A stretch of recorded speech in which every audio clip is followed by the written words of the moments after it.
Alice and I are always looking to be more healthy, and we were just talking about how fasting is one of the best ways to do that, but it's so hard. But the great thing about Prolon is that's not what you're doing. It's not that you're not eating for 5 days. Instead, you're using their science-backed program to convince your body you're fasting. You guys, this 5-day program really is amazing. It comes beautifully packaged and it does all the thinking for you. Each day is its own box. And by following their program, I know I just feel so much better. And I can't wait to experience Prolong Next Gen and continue to see results. For a limited time, you can be first in line to experience the new Next Gen at special savings. Prolong is offering the Prosecutors listeners 15% off site-wide plus a $40 bonus gift when you subscribe to their 5-day program. Just visit prolonlife.com/prosecutors. That's PROLONLIFE.com/prosecutors to claim your 15% discount and your bonus gift. prolonlife.com/prosecutors.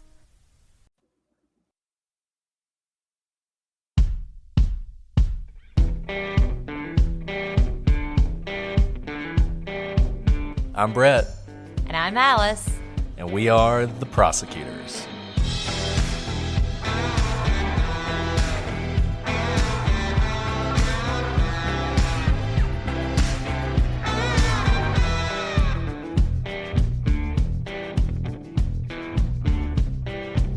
Today on the Prosecutors, our live Patreon Get Vokl. You had questions, we had answers.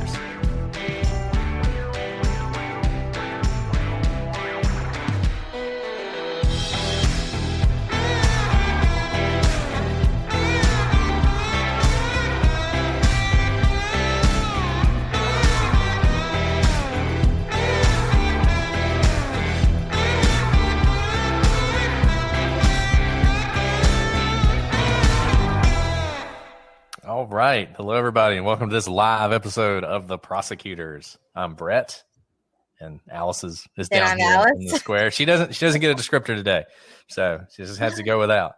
But it's so good to be back with you guys. I'm glad. It looks like there's a lot more people here than there were last time. Last time, like 3 people could figure out how to do it, but we just could not. We collectively could not figure out how to get this to work. So I'm glad that more of you guys could make it this time and join us. Exactly. We were sequestered, as Jason said. It was a very tight-knit group. Well, look, like we said last time, the whole reason we're doing this is because we want to hear what you guys have to say. We're curious about your questions. Jessica and Sue are in the hot seat. To give them a second before, there's all that pressure to come up with something to say. We did get some questions by email. And so I do want to ask some of those for some of our friends, particularly in the UK and other places in Europe who could not join us. So I will throw one out from Martin. Martin from England sent us some questions. This is a good one. Okay. Alice, you can answer this one. One of the things I like most about your show is the way you set out the cases. Are there any similarities to the way you set out cases in court? Oh, good question. Hi, everyone. Thank you for joining us. Yes. So absolutely. I think before any case, every case is presented differently, but the whole time you are a storyteller. So whatever is the most effective way to get your story across in a way that makes sense, is how you go about it. Oftentimes, that's what the timeline, kind of like what we do with the episodes, but not all the time. You can imagine a case that has lots of need for pre-existing knowledge. Then you want to say it's some big program fraud, like insurance fraud. Not everyone understands, who can get insurance and who doesn't get insurance, that sort of thing. So you may want to step outside of the timeline so that you're making sure everyone's on the same base before you then tell your story, because what you want to do in court, just like hopefully you guys have gotten from our podcast, is we don't want to tell you what we think is the conclusion. We want the stories to be so obvious that you're nodding along, and by the time we say it, you're thinking, absolutely, there is no other answer but that. And that's effective storytelling. That's effective in literature. It's effective in songwriting. It's effective, I think, in court and also in podcasting. And sometimes people will say that and we don't get this a lot, but every now and then we'll get somebody who'll say that we're biased in the way we told a story. And I would like to think that actually it's just you got to the conclusion that should be obvious to you after we lay the story out, and you just think we're being biased. We're not really being biased. We're just giving you the facts, and it adds up for you to get where we want you to get, or where we end up. I mean, it's impossible to tell a story without bias. You know, it's impossible to be just, I think, personally, I think it is impossible to tell a story where you literally just lay out the facts. You could do that, but I think it'd be really boring. Obviously, you don't want to do that in court. I think one thing, and I'm not criticizing anybody's podcast. I love all kinds of podcasts. I do think some podcasts, they kind of try and hide the ball from you for a while because they want to keep the story mysterious and weird and unusual. And so sometimes the timelines are really confusing because, you know, they're keeping something back until later because they know once they tell that part, a lot of it kind of falls apart. And so we kind of try and avoid doing that. But I do think, and we've said this a thousand times on the podcast, that the best story wins in court. And, you know, that's what we do want to do. I mean, we want to tell a story, but also give everybody the facts that they need to make their own decisions. So Jessica, Sue, you guys have anything that you want to ask? Any burning thoughts you have?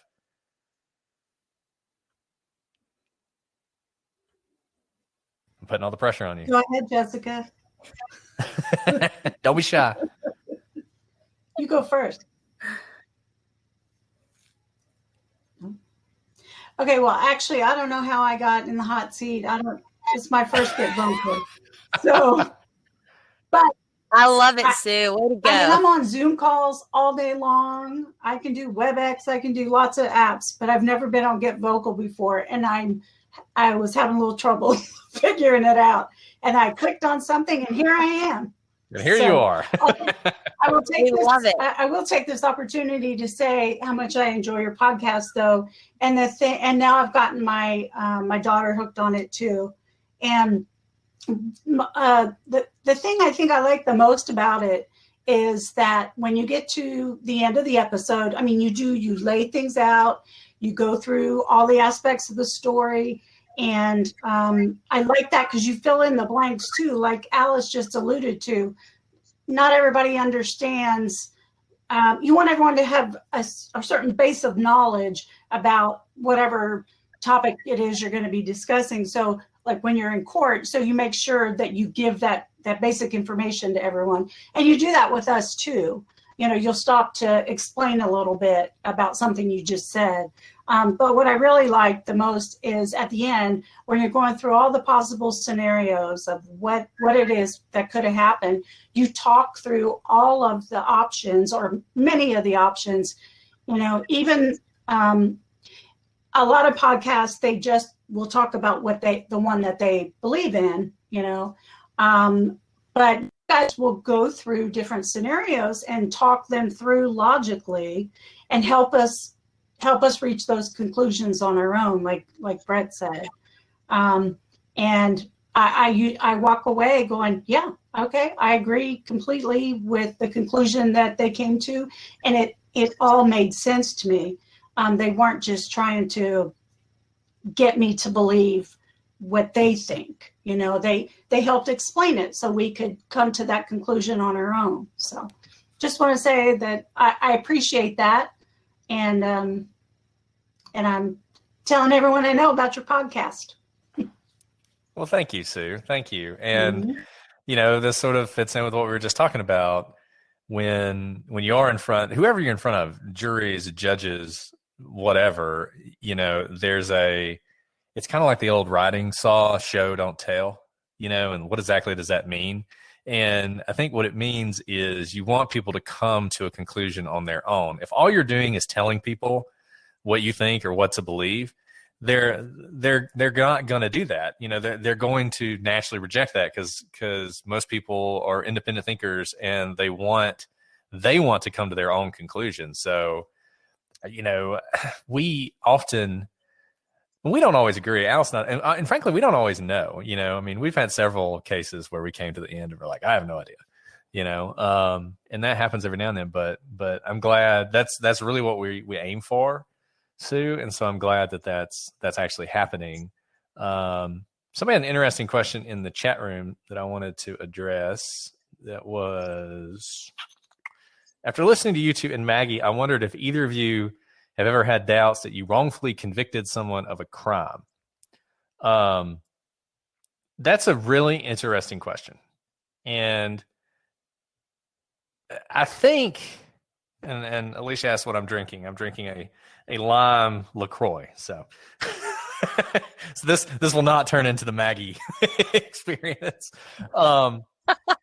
We learned. I think it is arguably the case, and I don't know if this is true, and I'd be interested to know what Alice thinks, that if you're really being conscientious as a prosecutor, I actually think it's really hard to have a wrongful conviction. I think wrongful convictions come from shortcuts and taking chances. Now, I will tell you the closest that I've ever had in my experience, it wasn't one of my cases, but I mean, it was kind of. Several years ago, I was in a position where at times I would be asked whether or not I thought someone should be retried.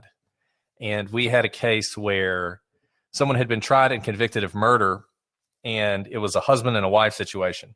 And the wife was found in her car, and the car was burned out. It was in the middle of the street. The car was burned out. She was dead. She was burned to death. There was no way to tell how she died because it's kind of like in the Mary Morris case. The fire was so hot and so bad that the body was completely destroyed. So you could not find a cause of death.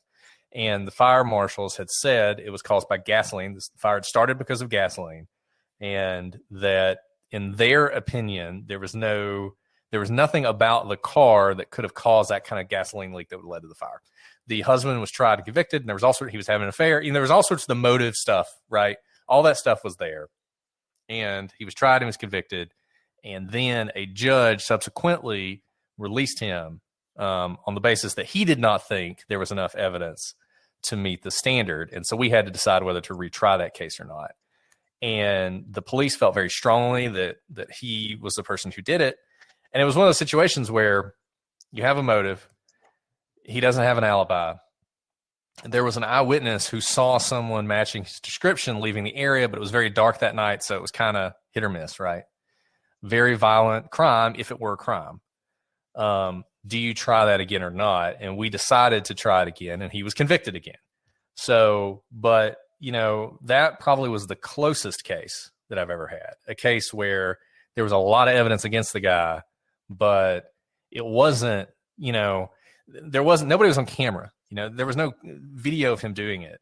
And those are the really hard cases. And even a case like Scott Peterson, I feel very confident Scott Peterson's guilty. But that's one where, you just have to reach that conclusion based on the evidence, but there's nothing ironclad about it. There's nothing that says he absolutely did it. And those are the really difficult cases where you're either going to take those cases to trial and allow a jury to make a decision, or there's just going to be a lot of murders that are never, you're basically, the only cases you'll try is where it's a slam dunk, right? Where you do have something where it's so obvious that really the person should just plead guilty. And just so we get to everyone's questions, bye, Sue. Thank you. Someone grab that spot. Tegan asked, since you guys are prosecutors, do you guys ever worry about people you've tried coming after you? Hi, Annette. So that's obviously a real concern. You guys have probably heard of some of the true crime cases where prosecutors have been targeted or actually murdered, presumably based on the cases that they have tried. I have been told before by a jailhouse informant that our names are written on like the beds, the bunk beds in one of the jails. So they know our names.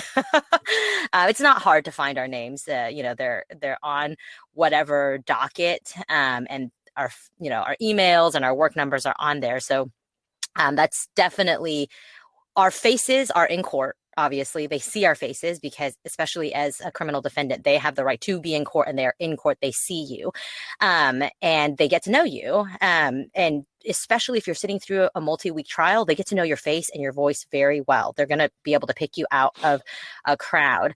But, just, and people are going to feel however they feel, but, just because we are on a different side of the V from someone, meaning, it's like United States versus someone, doesn't mean that you have to treat the defendant or anyone in court as anyone less than human.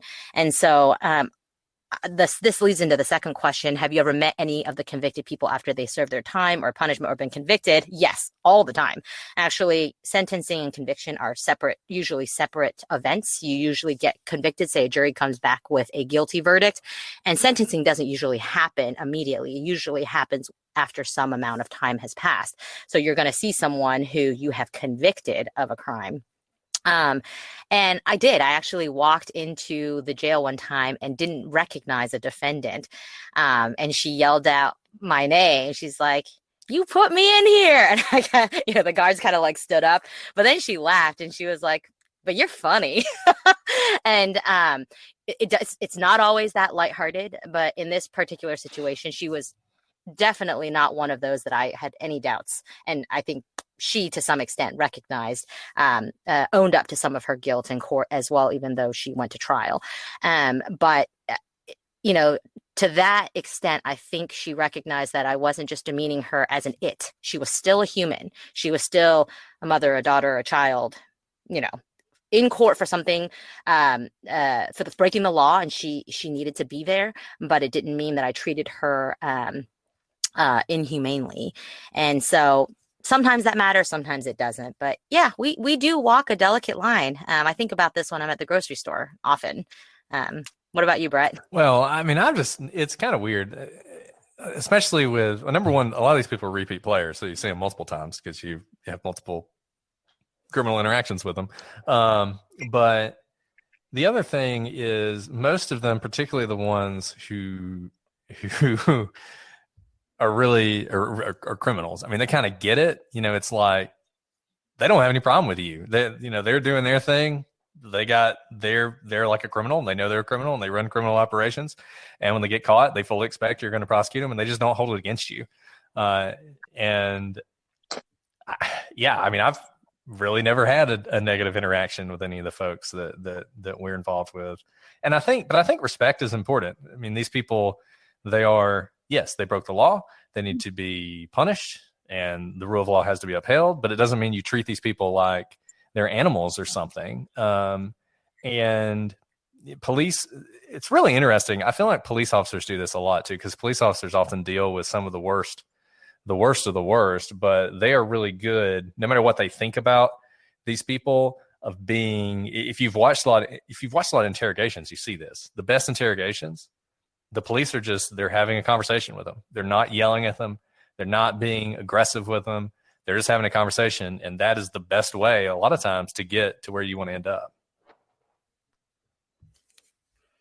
Okay. A lot of good questions coming in. I'm sorry if we end up skipping one of yours, just ask it again. Annette or Jessica. Hi. Hi. I have a couple of questions for you.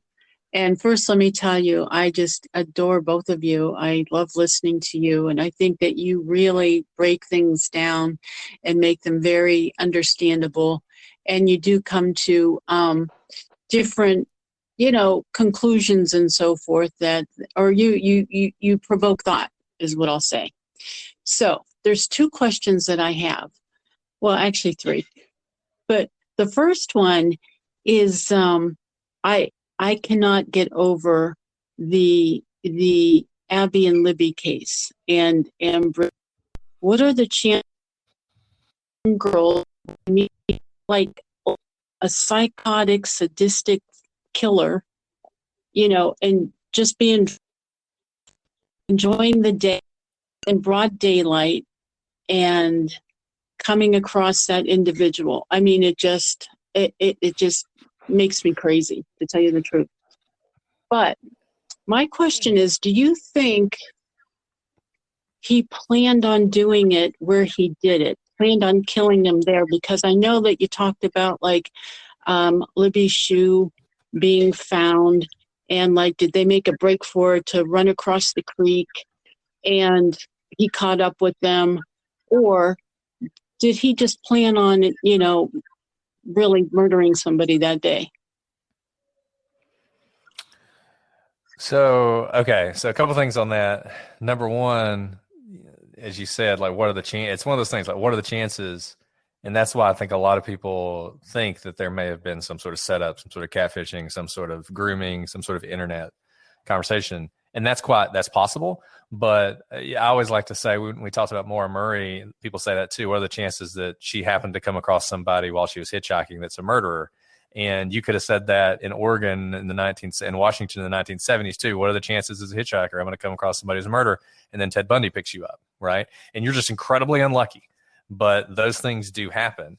So that's the first thing. The second thing, I think the police know the answer to that question. I don't know the answer to that question.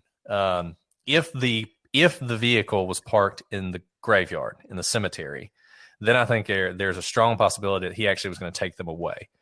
A case we're going to do sometime in the future is the Evansdale murders. And in the Evansdale murders, that's what happened. The girls were kidnapped. 2 girls were kidnapped. Very similar situation, really. 2 girls were kidnapped. They were taken away. Months later, their bodies were found many, many miles away. So that person had obviously taken them away, taken them somewhere, and then murdered them. If the car was at the old CPS building, then he planned on killing them there, because there's no way he could have gotten them from the park to that building. The police, in their last press conference, they talked about a vehicle there. Seems like they think he was there. That would indicate to me that he went to the park to kill someone, which, as we talked about, is very bold, because that means he went to that park in the middle of the day, on a day when there were a lot of people out, with the intention of murdering someone there. Like I said, I think the police know that, but it's impossible for us to know. Yeah, Nat, thanks for listening to that. That case still grips me. A few things, and this is nothing new, but the more I've thought about it, even after we did the episodes, I do think there is a chance that they just ran into this terrible person without being catfished. And why I think that is, I do think this person is a hunter for victims. There's no way he could have crossed that bridge the way he did with such ease, not having crossed it several times before, knowing what it dead ended to. I think he's dreamed about this moment. I think he's played it in his mind over and over and over again. And I think that's why he was able to do it in such a short time frame. Look at that timeline again. And this is one of the most tight timelines we have of almost any crime we've covered so far. But I don't know where he parked, and I think that factors into whether he wanted to take them away. I don't think he's ever killed before. I think that's how he's evaded all detection so far. I think he has no criminal record. I do think they have DNA. It hasn't hit any of the databases for state, federal, local.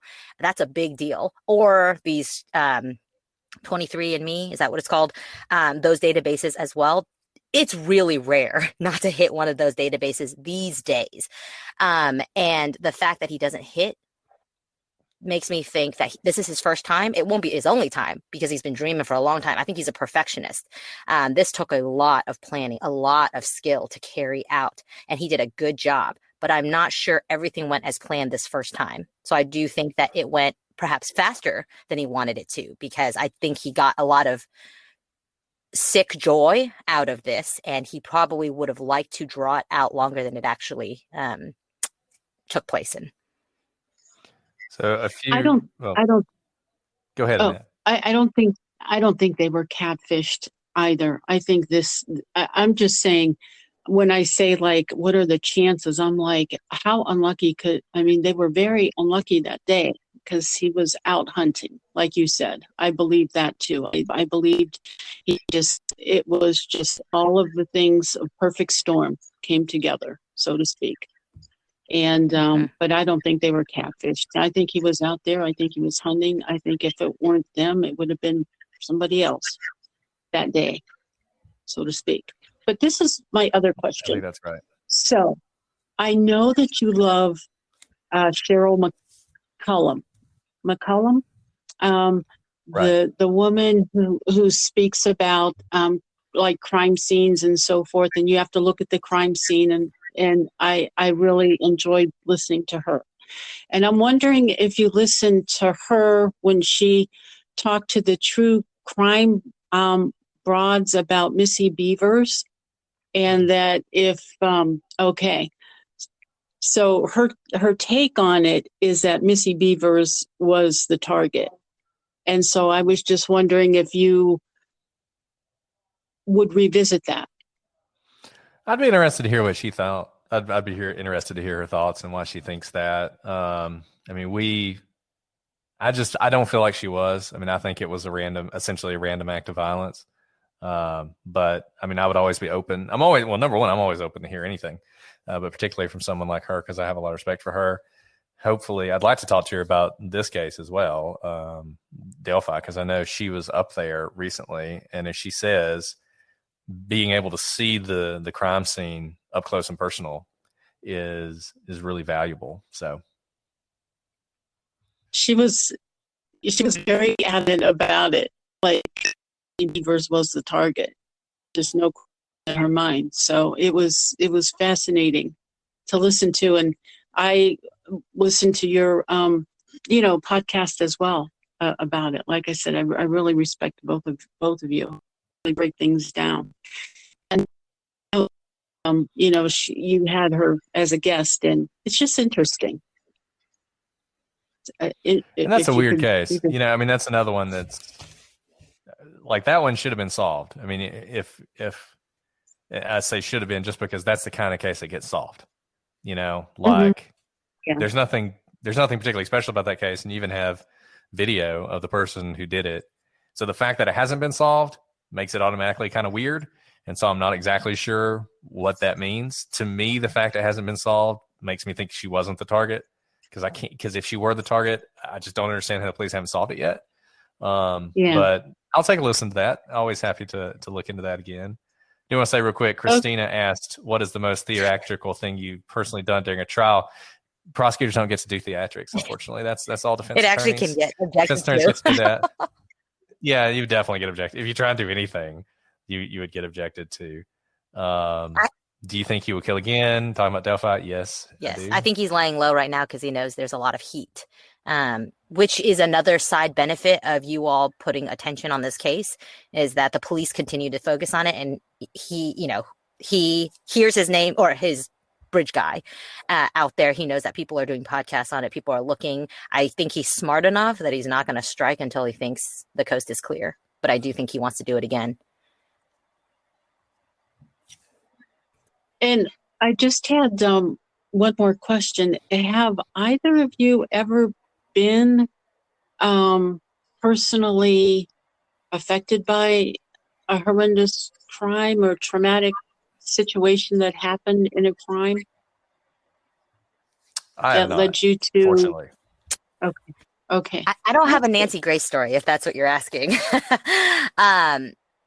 No, but I think there's maybe something just as I've said this before. I think maybe it was in our first episode, which is now a long time ago. But my family, I come from a family of immigrants, and I have family members who come from countries where there really isn't rule of law. The people who can break laws, and there's really no repercussions for them. And it's the weak who suffer from that sort of system. And I think I grew up with a really strong sense that I was lucky to grow up in a place where it doesn't really matter who you are. If you break the law, there are repercussions. And that's what drew me to this line of work, is really seeing other systems around the world where the breakdown of rule of law actually hurts the weakest of us. And so that's what drew me to it. But in terms of, I've been held up at gunpoint before, but nothing happened to me, so it wasn't horrendous. Oh my God. It was at Yale. Oh my God. I was about to say that definitely happened to you. You're kidding me. No. And this, are you kidding? I will actually say, Tosh, I've been talking to you in the chat, but this goes to Tosh's question about what happens if people are intimidating you as a small stature woman.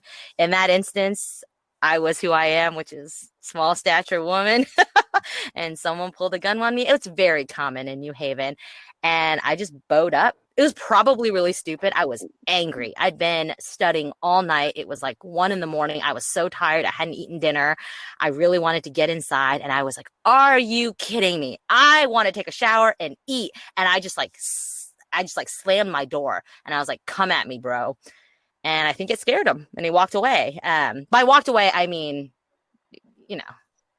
I ran a little bit too, but Wow. Jessica, you've been so patient. So I've been on both sides of the V, and currently on the front of it, and I have listened to all of your episodes, and so I've gained a little bit of insight into what what I think, where I think you practice and how I think you practice. But without going into that, I'm more interested, the law geek in me kind of wants to know, like, do you guys consider yourselves progressive prosecutors? And if so, how does that affect you? Or if not, how does that affect your practice in the environment that you practice in? To be totally honest, I think that's a new term for me. I'm not sure I totally understand it. I will say that throughout my career, with different changing environments and different things that are in vogue, I've never changed how I view my role in the law. And I think that goes back to what I mentioned, that my understanding of my role within the law is informed by my immigrant family, right? And so to this day, I hear from family members who have been sent to labor camps, and seeing that thing. And so when there's different things in vogue, and nothing new is under the sun, it's really important to be a reader of history, because it's helpful to recognize there are things that are brought to the forefront of each day and age, and they are important, but it's helpful to recognize that we, especially those on the front end of the V, should not be swayed by emotion.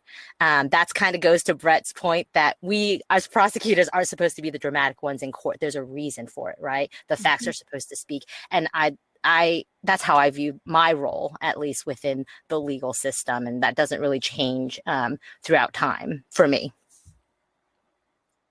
Yeah, I just try to be fair. I feel like, I think I try to apply the law fairly, and I try to be a good advocate for the government that I'm representing. And I really think that's all you can do. I think if you don't treat every person as an individual and deal with them as people, then this goes back to the whole respect thing. Like, everybody who's up there, they all have a story, and they have a reason they're there. And, you are charged with upholding the laws that you did not pass, laws that you may or may not agree with. And I think all you can do is try to be fair. That may be an oversimplification, but I really think that's if you do that, then I think you will do a good job. And I think you'll do justice in sort of an overarching way, not just you'll get convictions or stiff sentences, but actually the right conclusion will be reached. I think that's how everybody goes into it. And hopefully when you are in it for a number of years, that's how you're still in it. I found when I was on the other side that that was not always the case. And a lot of that was controlled by policy, particularly in a jurisdiction that I practiced. We were basically told they don't drop charges on the other side, the government. And I had cases of actual innocence. And I was told by superiors, don't produce evidence that you have that shows that they're actually innocent, because prosecutors on the other side will find a way to use it to their advantage, because they're not going to drop the charges on their own. We had a lot of pleading out. And so it was very difficult for me. Probably one of the reasons why I'm on this side now, because I think I can effectuate change better. But that was morally a really hard pill to swallow, because there was nothing I could do. And yet I had video that my client didn't do what he was accused of doing, and couldn't present it in a way to get them to drop charges. So I guess the answer that you gave is the most honest answer, in that hopefully prosecutors are that way when they start and, throughout their career. But I think that there might be some policy issues that might also affect that a little bit too. Yeah. And I'm glad you're in the fight too. And making a difference on the side of the V that you see. We need people. This actually goes to, I didn't write the answer in the chat because I thought it would be taken as a joke, but Lindsay said, what are your favorite types of cases to try? My favorite types of cases to try, honestly, are those with good attorneys. And that's not a joke because I want it to be a fair fight. The worst cases to try are when I see the other side and I'm thinking, gosh, they are not getting good representation. The way the legal system is supposed to work, Jessica, as I'm sure you know, is vigorous advocacy on both sides so that hopefully, iron sharpens iron, the truth comes out. And there have been times where I've dismissed counts, conceded arguments at the trial level, at the appellate level, when I'm like, that's not a very good argument. I don't think that's something we should push. Thankfully, I've never been in a position where I've had superiors order me to do something that I don't think the law supports. Maybe not everyone is that lucky, but I feel very lucky that that's the situation I've been in my career. Yeah, I've often said that. In fact, I've used that line in interviews before when I switched sides to being a prosecutor. And I've said, part of wanting to be a prosecutor is being able to appreciate and yield your power when needed and wield it with care, because you have so much control with whether it's charging, whether it's discovery, whether it's dropping charges after the fact, how you charge. I mean, there's so much that you can, effectuate yourself. And that if a person's power hungry, if a person is, a law and order prosecutor who thinks that, their way is the right way, instead of looking at a case as you should from both perspectives and looking at it how the defense is going to present it, then I think you end up in a situation like that. And I've often said, I don't think it's a fair fight. Personally, I support open discovery, and I don't think it's a fair fight if both sides don't have access to all the discovery. It's just not fair to the other side, because as a prosecutor, I hold all the cards essentially. And so if I'm also not disclosing discovery under the guise that I don't believe that it's Brady or that it doesn't meet Rule 11 or whatever, then I just feel like it's not, I just don't feel it's fair. And so I would much rather go up against somebody for a true and honest fight. I hate to say that because it's somebody's life in their hands, but I get what you're saying. It's just not right. If I have a case that I believe in that I'm bringing, I'm going to bring it, and otherwise I'm not. And so the other person, on the other hand, on the other side, I feel really bad when they have terrible representation, because I can't do anything about that. There's nothing I can do to mitigate what I'm doing to represent the government fully to help the other side, but it churns my stomach. Strangest situation I've ever been. Sorry, tangent, and then we'll go back to y'all's questions. There was such a bad defense counsel one time. The judge actually looked to me and had me make both sides of the argument, which I did. That's true. I have had to have witnesses get appointed counsel because they're so bad, or they're committing crimes in the middle of the trial. Perjuring themselves. Other than that, I've actually had them make threats. So we've had to recess and then find them counsel, and but I've never had to argue for them. I have had a very pro prosecution when I was on the defense side, a very pro prosecution judge basically rule on every motion against me, every aspect of every motion against me, except for anything that was discovery related that was in camera. And at one point in time, the prosecutor, who was winning every motion, so it was really annoying, was like, can't you tell me why they're getting this discovery? And she's like, no, they're getting it. Just, that's all you need to know. And basically, if he had read, discovery letters or something to, I'm not going to give away too much, but if he had read a Rosser, he would know why I was asking for certain information. If he read the discovery letter, he would know, but he didn't. So, I got what I asked for. But I Yeah, it does churn my stomach to think about bad representation, and that's why I have a lot of these cases with wrongful convictions. That's why I have no problem with open discovery, because my position is always like, I'm going to beat you, so like you can have all the discovery you want.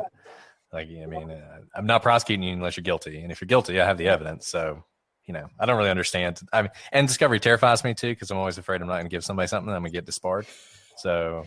Yeah. Okay, so I think people want to talk about Dyatlov Pass. Is that right? We've had a few questions about Dyatlov Pass. We can dive in. So, I mean, I can talk about Dyatlov Pass for another 5 weeks. I just thought y'all would be, hey, Tegan, would be bored of it because we had 5 episodes on it. Well, so what are the questions about Dyatlov Pass? What's that? Oh, well, thank you for allowing me to ask my questions. I'll let somebody else take the spot. I didn't know exactly how this works, but thank you. Annette. All right. You did a great job. Thank you. Welcome, Tegan. You got the hot spot. You get to ask a question. I don't know. No pressure. Anything That's you right. want. You guys are like so tame. I can't believe how tame these questions are.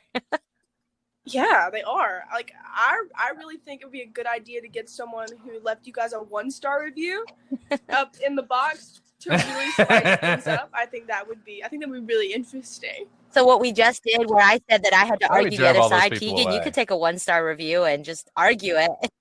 We laugh too much. Music's too long. We're biased. Talk too much. We think everybody's innocent. That was weird. I think everybody's innocent. It's like, okay.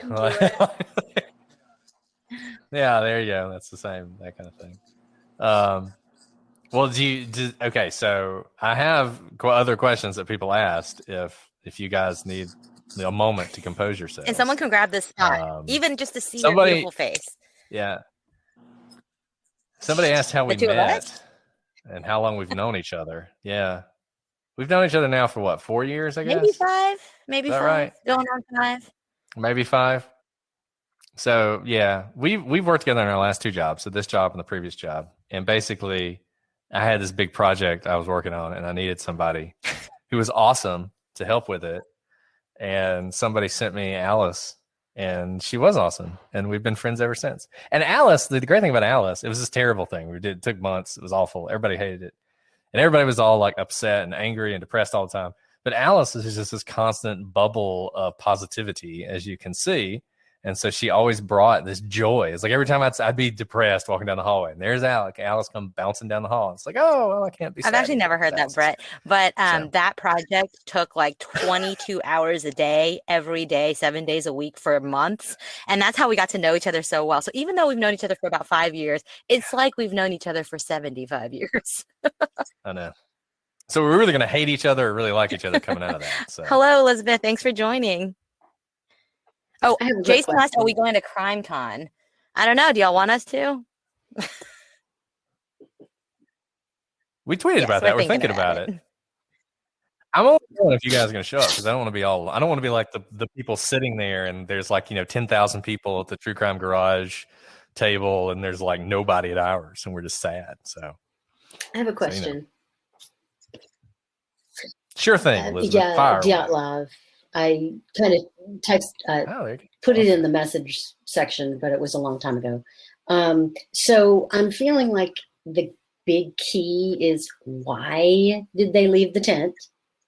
And then my thought is, the one, I can't remember which one it was. I don't remember who was really dressed appropriately, pretty much for the elements, the guy with the camera, right? Yeah. So I'm thinking practically, wouldn't he have been somewhat able to go back to the tent and maybe bring some supplies back for the rest of them, which maybe he wouldn't have frozen to death? I could understand why all of the other ones wouldn't have been able to make it back without freezing to death. But I mean, that's all I've got. I was just curious what you think about that. Yeah, well, and I think that's the problem, right? Like, it has to have been something that happened so quickly and was so imminently dangerous that you would leave the tent behind. without getting anything, right? Which is why I don't think you can ever rule out the fact that somebody showed up and forced them out of that tent, because that's what makes the most sense there. Because really, if you had the slab avalanche, if that happened, then it happens and then it stops. And they need to get away from the tent because maybe they're afraid of another avalanche. They need to get their friends out. But that doesn't mean they can't collect stuff that's in the tent. They can't take 30 seconds to do that. The katabatic winds is a little bit better because there's an urgency there. Like, we got to get the tent down before it gets blown away. But even then, you would imagine somebody would be grabbing stuff and pulling it out of the tent while the rest of them are trying to get it down. The bombs, if it were a bombing, if Zolotaryov's outside and he sees that, you could imagine him being really, like, we got to go now, like, get out, run, right? That kind of situation. But yeah, if you could figure out why they left the tent, I think most everything falls into place. There's still a little bit of weirdness, and we talked about that, about exactly how they got wounds. But if you knew that, you probably could figure that out. But it has to be something so urgent that they have to leave immediately, but not so urgent, as we talked about before, that they don't walk down this mile-long mountain in a straight line at a relatively steady pace, which is why I think, as much as I would love for it to be a radioactive Yeti, if a radioactive Yeti is coming after you, you're just all running in every direction, right? It's that old saying, I don't have to be faster than the bear, I just have to be faster than you, right? So we did our best we could in the episodes we had, but there's a lot of rabbit holes. I guess I'm surprised that they were able to survive a mile hike down, and then be able to build a fire. So they must have been like extremely tough. I just can't imagine walking in the snow in just regular snow conditions, even if it's not below freezing. And so, yeah, it's fascinating. So thank you for answering the question. Great question. I'm sorry we don't have answers to it. Yeah, sorry. Tegan, did you come up with something? It's okay. You don't have to. No, not to put you on the spot. You don't have to. If you just want to hang out in the box, that's fine. That's fine. Just, I don't know what these V things are, but thank you, Jason. I feel like and to me, it was obvious that it was something with the government. I mean, probably not, but wait, no. I think it was obvious that it was something like, I think it's some kind of hit from the government or the KGB, something like that. Well, I mean, look, the great thing about this case, right? I mean, you can make an argument for all this stuff. So the KGB stuff, you got all the weirdness with Alexander and his weird machine he's got, and then all these people who are these sort of high-ranking people in the government and their radioactive clothes, and Zolotaryov, like, why is he even there? I mean, all that stuff. So I don't think you can rule that out. I think there was definitely foul play. It's just so hard to know because we have the ultimate unreliable narrator in this case. Welcome, Diana. Hey. Hi, Diana. Good. How are you? I just think it was like an interesting point that I forget because I binged them all at one time, that someone had said that like maybe the tent that was slit was like the supply tent and they were actually down by the fire.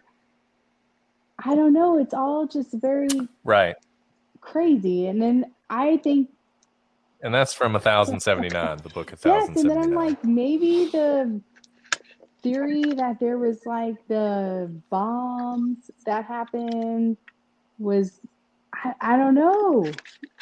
And I forget. Yeah, we got an email today from somebody who obviously didn't listen to our podcast, but just saw that we were doing it. And they were like, y'all should check out this book called 1079. And it tells you exactly what happened. And it's all this. This is what happened. And I was like, hey, yeah, I'm familiar with that. Look, I mean, Alice really hated it. I got a little offended, but I thought it was great. A lot of things about this case offended me in the sense that I couldn't make sense of it, and it was so deeply unsatisfying. And maybe I'm just like super gullible. Well, yeah, and the problem is every theory you guys gave. You're not gullible. Like, okay, that makes sense. I mean, except for the avalanche one. But I was like, okay, like that makes sense. Like that could happen. Yeah, well, I mean, honestly, the theory that the tent theory is kind of like the avalanche theory, right? So, like, the people who came up with that theory basically said, if all of these things happened, that would explain everything that happened, right? If all these different things were happening that we don't have any proof for, then that's what happened. And I feel like that's what the avalanche theory is like. Look, we don't have any proof there was an avalanche, none. But if an avalanche happened, and this is how it could have happened, there you go. And I think the tent theory is kind of the same way, where it's like, if this is what happened, then it would explain a lot. The problem I had with that theory and with that book was there was just nothing. There wasn't even a good sort of weird circumstantial thing that happened that made you think, oh, I could see that. It was like they just sort of laid out this theory, but there was nothing to back it up. And I just needed something. I mean, any piece of evidence that those people staged that scene would have been enough for me to be like, this is a viable theory, but they didn't provide anything. And, you know, I found it so interesting. I didn't realize that so many people would be offended that we would even do Dyatlov Pass, because they bought into the fact that this case was solved because there was an avalanche. I mean, we saw so many people comment like, oh, I'm skipping these episodes because what is there to talk about? It was an avalanche. And it was such an interesting commentary on a lot of things about today and what we think is true and who we trust to be true, to be telling us the truth, right? So even if you think something is true, I would think that you would want to still do your own primary research, or at least know the facts, so that you can reach the same conclusion as opposed to being told what the conclusion is, right? And that's what, you know, we've said this earlier, but that's really why we do our podcast, is we for the most part know what we think the facts are leading, but we don't want to tell you that. I don't think that's interesting for you. We think all our listeners are incredibly intelligent, more intelligent than us. They don't need to be told something. They just need to be given the tools. And I think you'll reach, a conclusion on your own. And I think that's more satisfying as a listener. I like those types of podcasts and books myself.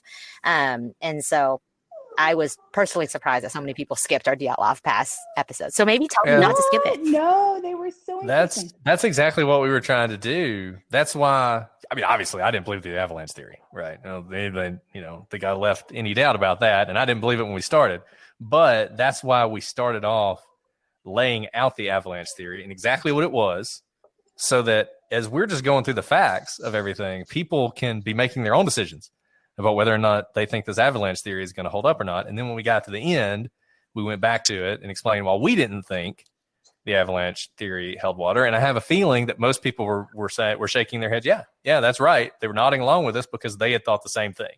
You know, they had seen the same holes that we saw. So it was super. I had never actually heard of that case before. And so when you guys released them all, I binged them all, and I never believed the avalanche theory. Like I heard the first couple episodes where you guys were going over it, and I was like, okay, wait for it. And then once I heard all the rest, I'm like, no, that's not what happened. I don't know what happened, but I don't think that's what happened. But anyways, thank you. I'm just gonna throw this out there. There's like about 8 minutes left. I'm gonna hang up so that someone else ask more questions. Yes. Oh no, that's okay, Diana. Thank you. Thank you. Yes. And obviously, if we go a little over, it's not the end of the world. But we totally can. But I definitely didn't bring my charger, so my computer will die at some point. That was a selfish comment on my part. A lot of people talking about I should agree. Very happy that True Crime Garage covered that case. Hope you guys check that out. That was great. I haven't had a chance to listen to it yet, but as we said in our 5-hour conversation with the captain, I really think Aisha's case can be solved. Share that picture. You know, if you guys do nothing else, just share that picture of that girl that's been unidentified this whole time. And if we can figure out who she is, I think there will be a lot more answers. With the Aisha Degree case, that's like really close to where I live. And I don't know, I always think, because I don't think she was groomed like via the internet or in person, but I've always wondered about pen pals. I don't know. And like, you know, you would like, if you were like did you guys talk about it in your podcast? I don't really know. Did you?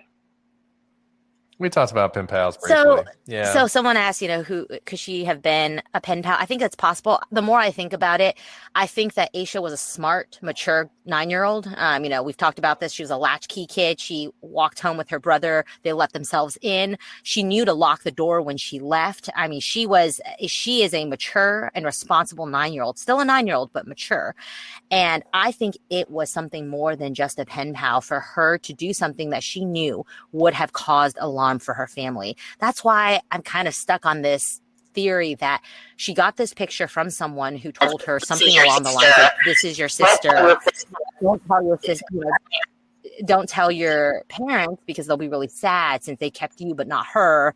Something along those lines that was so desperate, that had an emotional tug for her. I think she knew not to talk to strangers. I think she knew you shouldn't just leave your house in the middle of the night, based on the rest of her life.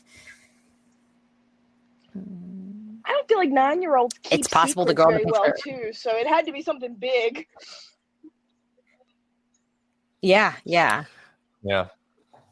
Now, if it's true that she had planned to run away for 3 days or however long she'd planned it, which is what the FBI thinks, then she obviously could keep a secret. But yeah, pen I pal don't one think would it be like a pretty secret big about one. something like a friend or something not like major that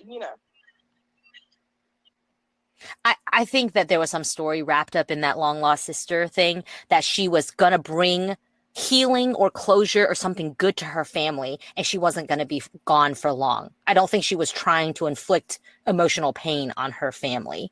I don't think that was the intention. Hi, Sharon. It's good to see y'all's faces and put voices with faces now.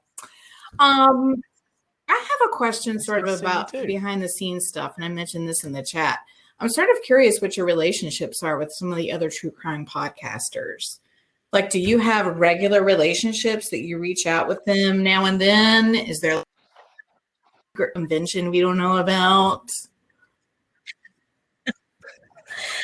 So we have been so lucky because when we were New Kids on the Block less than a year ago, we were nobody. Nobody knew who we were. People were dogging us. Like, why would anyone want to hear your podcast? And a few people did reach out to us in the beginning, and they've become great podcast friends. Tim and Lance, Maggie Freeling. We do talk to them pretty regularly, and they've had us on their shows. And they're just Missy Murray. Well, which is now missing. Yeah. Oh, great. I'm so glad. That was so wonderful of Tim and Lance. We call them our podfathers. And they really are. They were so kind to, have us on their show when we were really nobodies. And we just enjoy talking with them and still do. Brett obviously is in love with Captain. The bromance. I can't. I don't know that the Captain's in love with Brett, but one day he will see the truth. I'll say this: we've had no negative interactions with anybody. Amazing, actually. Amazing, because the true crime podcast world. I mean, there are some partnerships that are strong, but then there are others that kind of clash a lot. So I think it's kind of amazing that y'all burst on the scene like you did, and then you've had these connections with these other podcasters. That's what I just think is interesting. Well, I mean, the great, Maggie, Tim and Lance, James Renner, Aaron Larkin, were just all, when we did the Maura Murray case, I mean, they were just all super supportive and have been supportive from that point forward. And Tim and Lance, I really like them a lot. I mean, the fact of the matter is it really seems like they really care about the cases and about the victims. And I really, look, I'm not being negative towards any podcasters because we just haven't had any negative interactions, but the people that we have been connected to seem like, I'm sure they're in it for the same reason we are. This is fun. We enjoy doing this. We like talking about these cases, but we also are really interested in, to the extent we can, bring closure in these cases where there are mysteries. And that's what I see, Tim and Lance and everything they do, it is so clear they really care about these cases. When we mentioned Aisha Degree to Tim and Lance, They didn't know who that was, but they were like, hey, come on the show and talk about it. Same thing with True Crime Garage. They had not heard about that case when we talked about it on Maggie's Get Vokl, and the captain was all over it, and they did it this week. Maggie obviously really cares about the stuff that she talks about in the cases she talks about.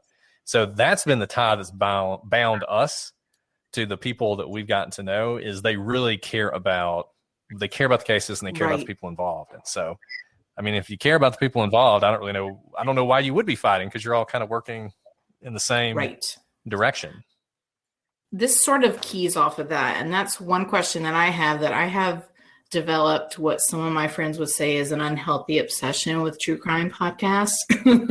I literally probably for about 4 years now, I have just listened to podcasts because I got so angry listening to the news on the way to work in the morning. And so I strictly read my news, and especially in this last political cycle, which was just insane. And so some of them are like, so is this an unhealthy obsession?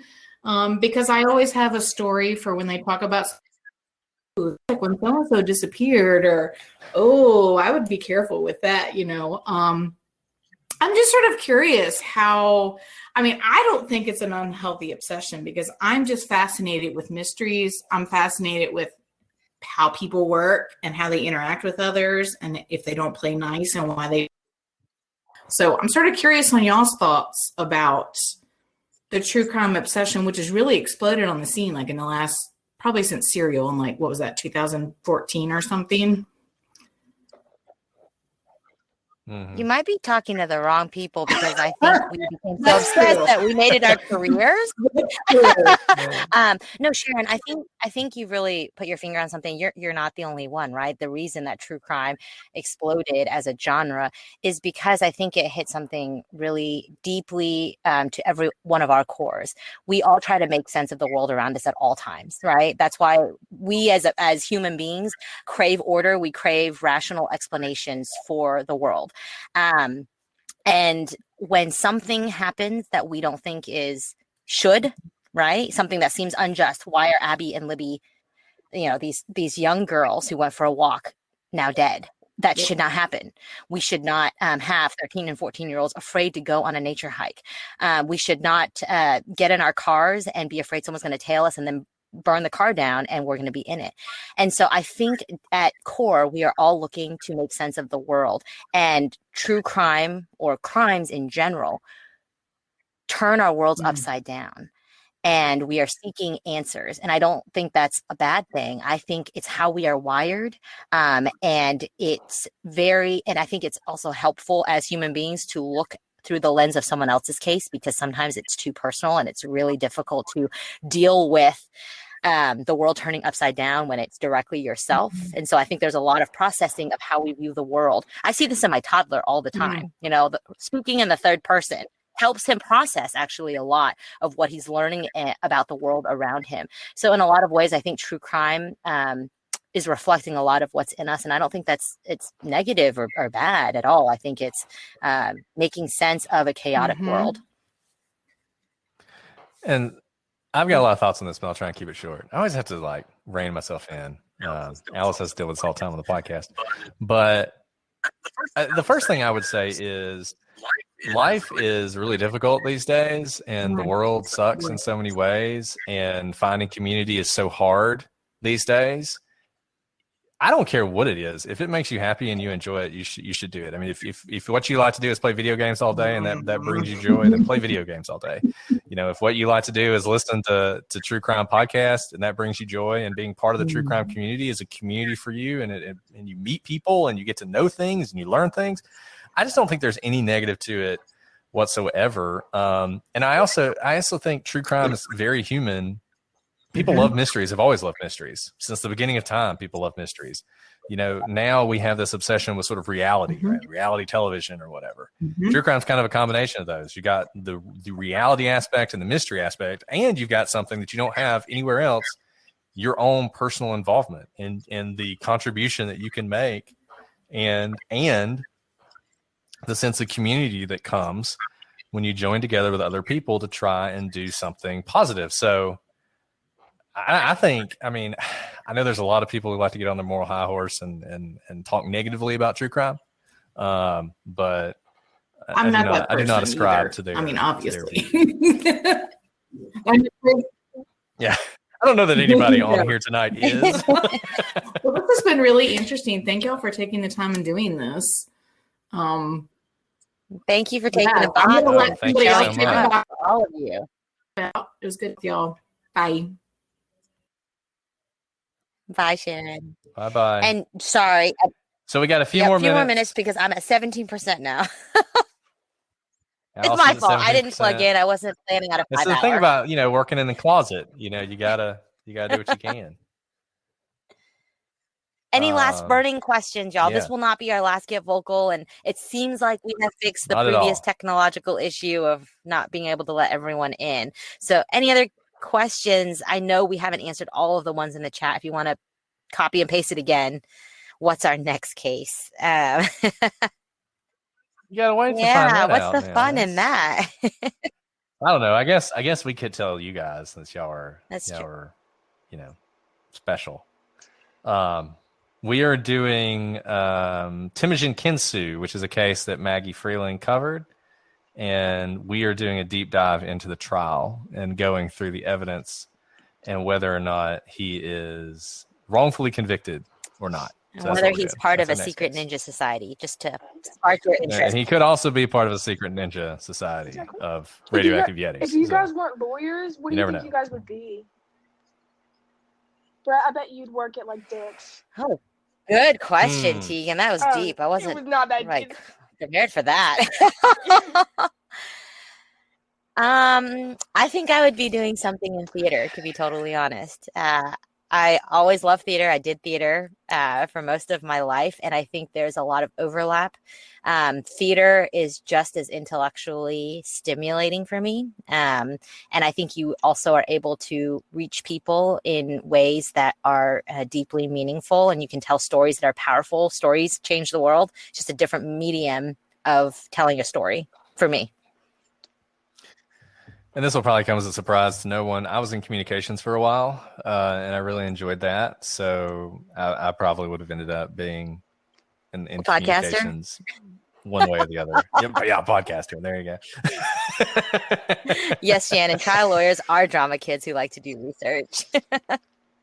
Yes, totally true. A DJ. Oh, gosh. Awesome. Oh, I do love music. Yeah. Okay, last question. If anyone wants to show their face, that's before Alice. I know. I'm so sorry.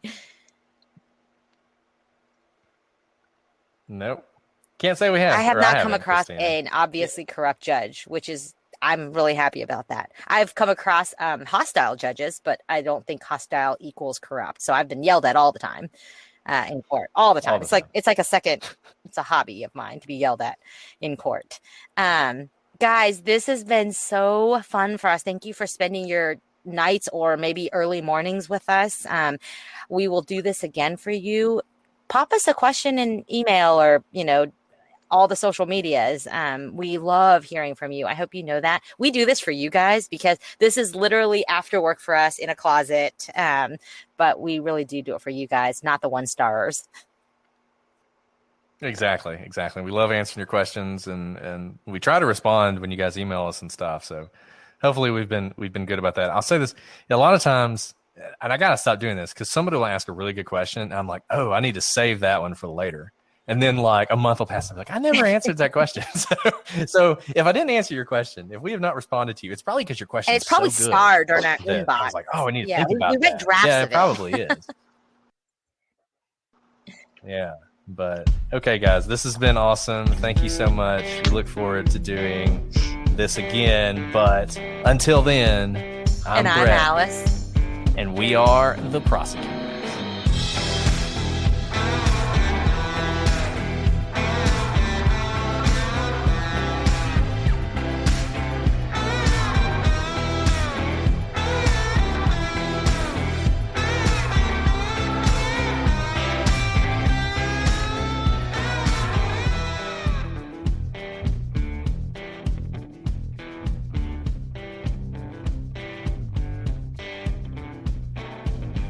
You're not going to sing for us? Oh, God. Wow, wow, wow.